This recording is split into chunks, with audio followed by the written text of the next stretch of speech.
दोस्तों, आज हम पढ़ने जा रहे हैं क्लास 5 का lesson number 22 a book review.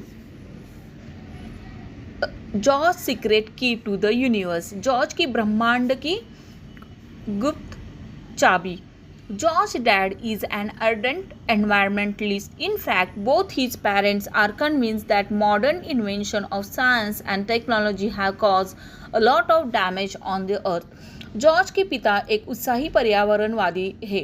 वास्तव में उनके माता पिता मानना है कि विज्ञान और उपकरण के आधुनिक आविष्कारों ने पृथ्वी पर बहुत नुकसान पहुंचाया है। They are committed to the cause of saving the planet.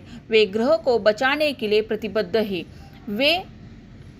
They use a bicycle instead of car. वे कार के बजाय साइकिल का उपयोग करते हैं। There is ban on TV and computers in their house. उनके घर में टीवी और कंप्यूटर पर प्रतिबंध है। They don't buy things like bread and biscuit.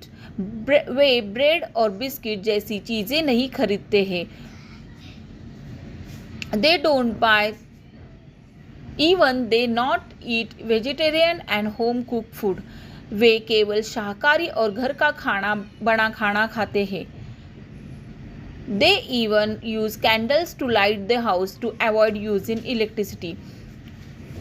वे बिजली का उपयोग करने से बचने के लिए घर को रोशन करने के लिए मोमबत्तियों का भी उपयोग करते हैं।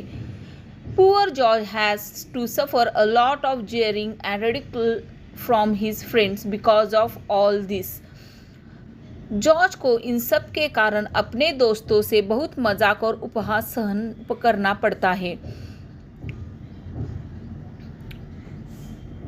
Actually, George does not think that either the TV or the computer is a bad thing. दरअसल जॉर्ज को बिल्कुल भी नहीं लगता कि टीवी और कंप्यूटर एक बुरी चीज़ है। He has tried to tell his parents that it is possible to save the earth using the computers and internet.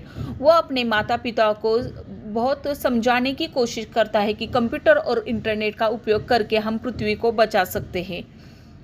But no, लेकिन नहीं। In their house, there can't be any discussion on that issue. उनके घर में इस मुद्दे पर कोई चर्चा नहीं हो सकती। George always likes to know why, but who is not to answer this question? वो जॉर्ज हमेशा जानना पसंद करता है, लेकिन उसके सवालों का जवाब देने के लिए कोई भी नहीं है। His parents think that he is still too young to understand global issues. उसके माता पिता को लगता है कि वो वैश्विक मुद्दों को समझने के लिए अभी भी छोटा है। एक दिन one day, however, George unexpectedly acquires a new friend and next door neighbor Annie. एक दिन हालांकि जॉर्ज को अप्रत्याशित रूप से अचानक से एक नई दोस्त और पड़ोस की एनी मिल जाती है। Annie father Eric is a brilliant scientist and ever willing to answer all George questions. Annie के पिता एरिक एक शानदार वैज्ञानिक है और जॉर्ज के सभी सवालों का जवाब देने के लिए हमेशा तैयार रहते हैं। Eric has build a super intelligent computer name Cosmos. उन्होंने एक बहुत ही सुपर इंटेलिजेंट कंप्यूटर बनाया है, उसका नाम है Cosmos. Cosmos has incredible powers. It can literally open windows on the universe and take you to any planet, star, comet and even to black hole. Cosmos में अविश्वसनीय शक्तियाँ हैं। यह सचमुच ब्रह्मांड की खिड़कियाँ खोल सकता है और आपको किसी भी ग्रह, तारे, धूमकेतु और यहाँ तक कि एक ब्लैक होल तक ले जा सकता है। And of course, Cosmos can also bring you back from there. और निश्चित रूप से कॉस्मोस आपको वहाँ से वापस भी ला सकता है। However, Cosmos depends entirely on the information that is fed into by people. हालांकि कॉस्मोस पूरी तरह से लोगों के द्वारा दी गई जानकारी पर निर्भर करता है। Before go to the next page, please subscribe our channel. Like Eric, who do not research and thinking that can make cosmos work, Eric की तरह और जो अनुसंधान और सोच करते हैं जिससे कॉस्मोस काम कर सकता है.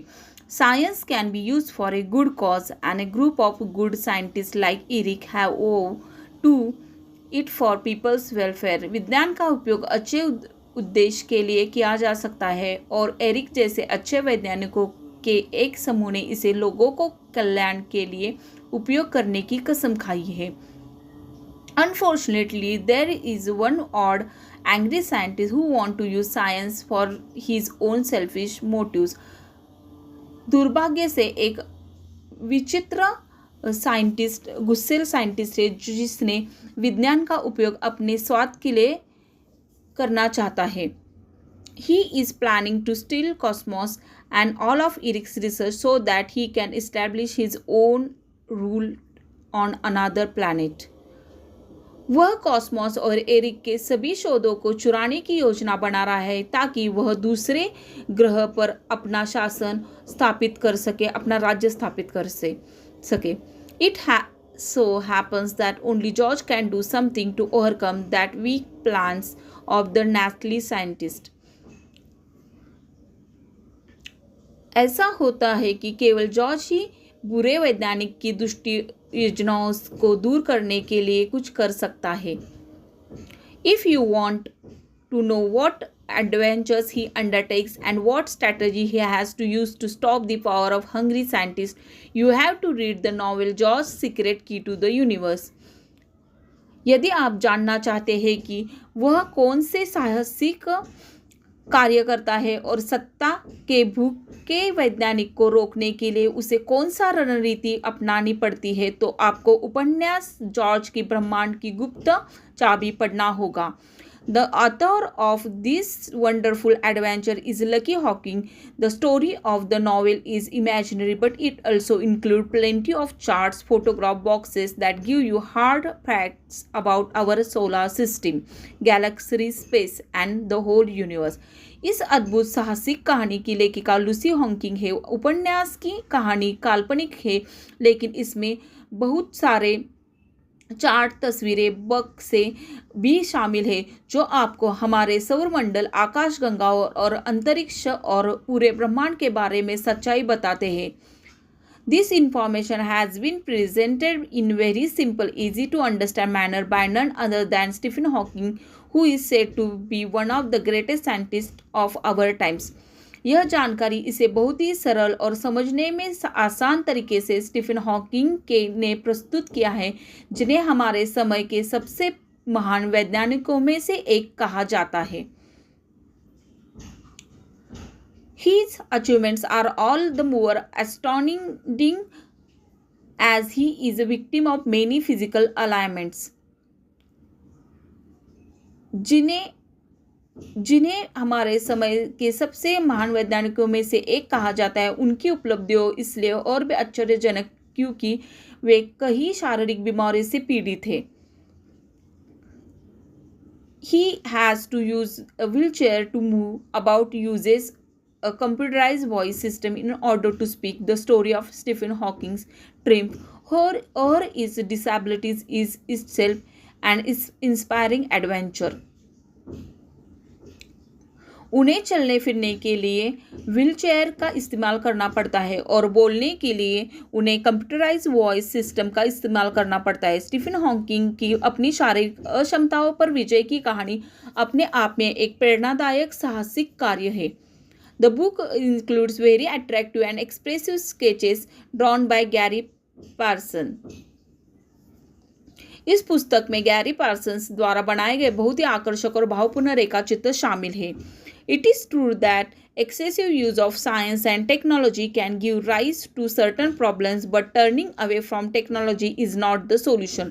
यह सच है कि विज्ञान और तकनीक का अत्यधिक उपयोग कुछ समस्याओं को जन्म दे सकता है, लेकिन तकनीक से मुंह मोड़ना इसका समाधान नहीं है. That is why the Hawkins have given an important message in this book: more research, more studies, and a commitment to use them not for selfish gains but for welfare of the entire living world.